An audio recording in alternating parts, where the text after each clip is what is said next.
आज की मेरी वीडियो क्लीनिंग के रिलेटेड है। घर के कुछ ऐसे मेन पार्ट्स को क्लीन करेंगे। हो सकता है आप भी बहुत टाइम से उन पार्ट्स को गलत तरीके से क्लीन कर रहे हो। तो आज की इस वीडियो में हम सिर्फ एक इंग्रेडिएंट के साथ घर के कुछ ऐसे एरियाज़ को क्लीन करेंगे जो कि बहुत डर्टी नज़र आते हैं और बिल्कुल सामने होते हैं आपके, और आप उनको गलत तरीके से साफ़ कर रहे होते हैं और बाद में सफाई करने के बाद वो बहुत बदनुमा लगना शुरू हो जाते हैं। इसके अलावा बनाएंगे जी DIY ऑर्गेनाइज़र। तो वीडियो को कंप्लीट वॉच करिएगा। आई होप आप लोगों को लाजमी पसंद आएंगी। अस्सलाम वालेकुम, कैसे हैं जी आप सब लोग। तो आज की सबसे पहली टिप मेरी है दरवाज़ों को क्लीन करने की। डोर का जो ये वाला पार्ट होता है ना, जो दरवाज़ा आप सबसे ज़्यादा यूज़ करते हैं, जैसे मेन एंट्रेंस हो गई, कोई भी रूम जो सबसे ज़्यादा आप यूज़ करते हैं उसका डोर, उसका हैंडल जो होता है थोड़ा सा ऊपर से, और ऊपर वाला पार्ट थोड़ा सा नीचे वाला पार्ट, यहाँ पर बहुत ज़्यादा मैल नज़र आ रही होती है जिसको हम क्लीन करने की कोशिश भी करते हैं, लेकिन हम उसको साबुन के साथ या साबुन या डिटर्जेंट कुछ भी ऐसा यूज़ कर लेते हैं जिससे उसके ऊपर एक सफ़ेद रंग का धब्बा बन जाता है जो दरवाजे से बिल्कुल अलग लग रहा होता है और बहुत ही बुरा लगता है। तो आज इसका मैं सही तरीका आपको बताती हूँ कि उस मैल को हम मिनटों में कैसे साफ़ कर सकते हैं, और किचन में पड़े हुए सिर्फ एक इंग्रेडिएंट के साथ। जी हाँ, यहाँ पर मैंने लिया है मीठा सोडा। आप किसी भी पंसार की दुकान से मीठा सोडा ले आएँ खुला, 40-50 रुपए का ले आएँ, इतना ज़्यादा आ जाता है, ये होता भी हर घर में है। तो क्या करना है, आपने मीठा सोडा लेना है, पानी और एक स्पंज ले लेना है। स्पंज को पानी में निचोड़ लेना है अच्छे से, उस गीले स्पंज के ऊपर थोड़ा सा मीठा सोडा लेना है और दरवाजे का जो सबसे मैला पार्ट है ना उसके ऊपर अपने अप्लाई करना है। हल्का हल्का स्क्रब करना है, पहले अप्लाई करना है ताकि मैल जो है ना थोड़ी थोड़ी उगलना शुरू हो जाए। आप देखेंगे आपके रब करते ही मैल साफ़ होना शुरू हो जाएगी और कुछ ही मिनटों में आप इसकी क्लीनिंग कर सकते हैं। तो देखें यहाँ पर मैंने ये आपके सामने, मैं वीडियो को कोई फास्ट फॉरवर्ड नहीं किया, यहाँ पर ये इतनी जल्दी साफ़ हुआ है। ये तो आप जब करके देखेंगे तभी आपको पता चलेगा। ये आप लोहे के जो दरवाजे होते हैं उनको तो आप किसी भी तरह, लोहे के गेट को आप इजीली साफ़ कर सकते हैं, उनके ऊपर साबुन के दाग वगैरह नहीं चमकते हैं। लकड़ी के जो दरवाजे होते हैं उनकी सफाई ज़रा मुश्किल हो जाती है। अगर आपका पॉलिश वाला डोर है तो आपने स्पॉन्ज का जो स्क्रब करने वाली साइड है उस साइड से नहीं रगड़ना, उससे आपकी स्क्रैचेस पड़ सकते हैं, लाइनें सी पड़ेंगी दरवाजे के ऊपर, तो वो नज़र भी आएंगी वाजिया। यहाँ पर इसकी सफाई मुकम्मल हो गई है। फिर आपने जब इसको एक दफ़ा साफ़ कर लिया तो गीले स्पॉन्ज से भी एक दफ़ा साफ़ कर देना, मैल मिनटों में साफ़ होगी।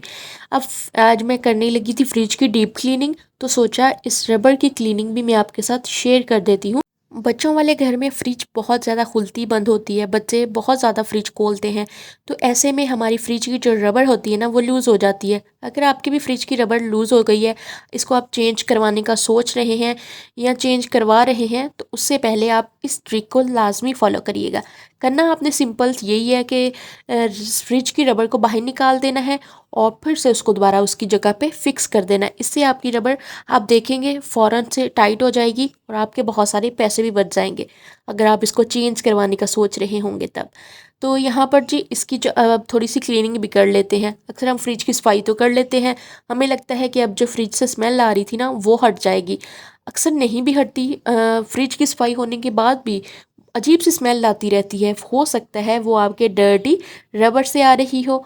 तो उसके लिए आपने क्या करना है, मीठे सोडे के अंदर जस्ट आपने पानी ऐड करना है और एक क्रीमी पेस्ट बना लेना है।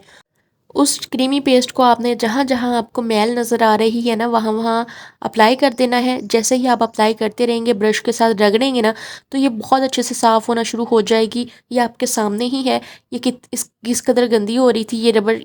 ये वाला जो एरिया था ना ये काफ़ी ज़्यादा गंदा हो रहा था।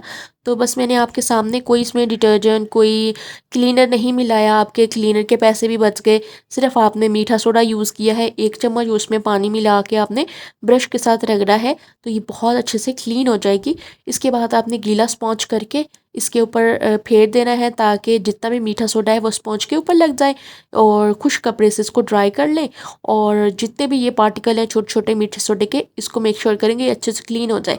तो मैं यहाँ पर फ्रिज की क्लीनिंग ही करने वाली थी, तो मैं बाद में इसको बहुत अच्छे से क्लीन कर लिया था। तो ये कैसी लगी है आपको टिप? और इसके अलावा आप मुझे किस किस सिटी से देखते हैं, फेसबुक वालों और ख़ास तौर पे यूट्यूब वालों, तो आप लोग मुझे किस सिटी से देख रहे हैं लाजमी मुझे कमेंट में बताइएगा। तो अब करते हैं इस्त्री की सफाई। ये इस्त्री मेरी कुछ ज़्यादा पुरानी तो नहीं है, तकरीबन मैं इसको 5 से 6 साल के तकरीबन 5 से 6 साल का अरसा हुआ है इसको इस्तेमाल करते हुए। तो ये आपके सामने ही है, ये किस तरह से चमक रही है, तो मैं इसका काफ़ी ख्याल भी रखती हूँ। हल्का फुल्का मट्टी वगैरह तो हम झाड़ते रहते हैं। अगर आपको लगता है कि इसके इस्त्री के ऊपर मैल जमना शुरू हो गई है, तो आपने नेल पॉलिश रिमूवर लेना है, हर घर में होता है। इसको लेके आपने कॉटन के ऊपर लगाना है और इस्त्री के ऊपर अप्लाई कर देना है। इससे आप लगाते जाएंगे, फ़ौरन मैल उतरना शुरू हो जाएगी। ये इतना अच्छा क्लीनर, इतना अच्छा वर्क करता है, ये तो जब आप अप्लाई करेंगे तभी आपको पता चलेगा। बहुत अच्छे से ये मैल कुचैल को साफ़ कर देता है। अक्सर ना इस्त्री के ऊपर मैल जमी हुई होती है, काले काले मैल के दाग बन जाते हैं। इस्त्री को नीचे से साफ़ करने का तरीका तो मैंने आपसे पहले भी शेयर किया हुआ है, अगर किसी को नहीं पता तो बता देती हूँ कि पैनाडोल लेके आपने जहाँ से इस्त्री जली हुई है ना, उस इस्त्री को तेज़ गर्म करें, पैनाडोल के साथ साफ़ करें, फिर टिश्यू पेपर के साथ वो आप उसको जले हुए पार्ट को रिमूव कर सकते हैं। तो मैंने आपके सामने ये देखें हल्का हल्का लगाती गई हूँ, ये किस तरह से वर्क किया है। इस्त्री भी चमकना शुरू हो गई है। इस्त्री मेरी साफ़ थी, बहुत ज़्यादा मैली नहीं थी, क्योंकि मैं वक्तन फ़वक्तन इसकी क्लीनिंग इस तरह से करती रहती हूँ। तो इसका जो मैंने मेन पार्ट आपको दिखाना था वो इसका स्विच था। स्विच इसका काफ़ी मैला हुआ था, तो मैंने सोचा आपको स्विच की क्लीनिंग दिखाती हूँ। इसका जो स्विच है ना, ये देखें किस तरह से इसकी लिखाई के अंदर मैल फंसी हुई है। इसके लिए मैंने वही पेस्ट यूज़ किया है जो कि फ्रिज की क्लीनिंग के लिए मैंने यूज़ किया था। उसी ब्रश के साथ मैंने इसकी क्लीनिंग की है, तो ये मिनटों में चमकना शुरू हो जाएगा। तो मैं तो इसी तरह करती हूँ। अक्सर जब मुझे लगता है कि स्विचेस बहुत ज़्यादा मैले हो गए हैं, तो मैं उनको फिर इस तरह से क्लीन कर लेती हूँ। चंद मिनटों में आपके स्विचेस जो है ना बिल्कुल अच्छे से चमकने लगते हैं। अक्सर ना घर में जब कभी कोई मेहमान भी आ जाए, उनकी भी नज़र ऐसे मैले हिस्सों पे पड़े ना, तो बहुत ऑकवर्ड लगता है, बहुत बुरा लगता है। तो फ़ौक़्तन ऐसी चीज़ों को चेक करते रहना चाहिए। इससे आपकी चीज़ों की मियाद बढ़ती है, चीज़ें ज़्यादा अरसा चलती हैं और आपको प्यारी भी लगती हैं। तो ये देखिए, खुश्क कपड़े के साथ आपने इसको साफ़ कर लेना है। खुश्क धनिए को ज़्यादा टाइम चलाने के लिए, इसको कीड़ों से बचाने के लिए मैं आपके साथ एक टिप शेयर करती हूँ।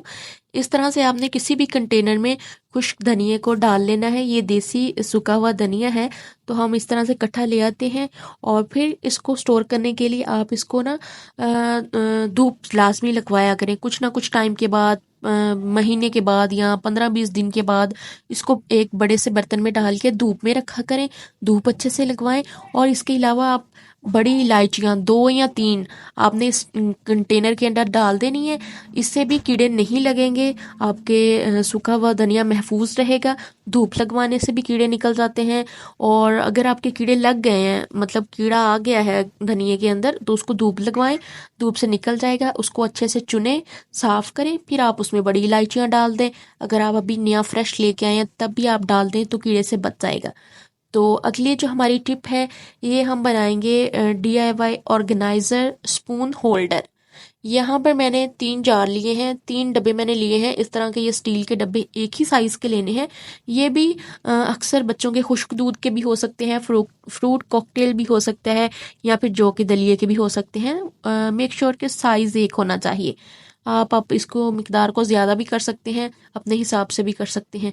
तो यहाँ पर मैंने स्प्रे लिया है। यहाँ पे मैं स्प्रे फ़र्स्ट टाइम अप्लाई कर रही थी, तो मुझे ज़्यादा आइडिया नहीं था कि स्प्रे को किस तरह से अप्लाई करते हैं। तो स्प्रे ना ज़रा दूर रख के अप्लाई करें, दूर रख के ना फिर स्प्रे करें, उससे ज़्यादा अच्छे से होगा।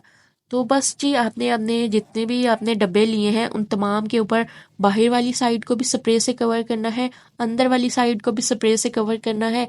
जो भी आपके काउंटर टॉप का कलर है आप उस कलर के भी कर सकते हैं। ये जो स्प्रे है ना डिफरेंट कलर में मैं कहती हूँ मिल जाते हैं मार्केट से।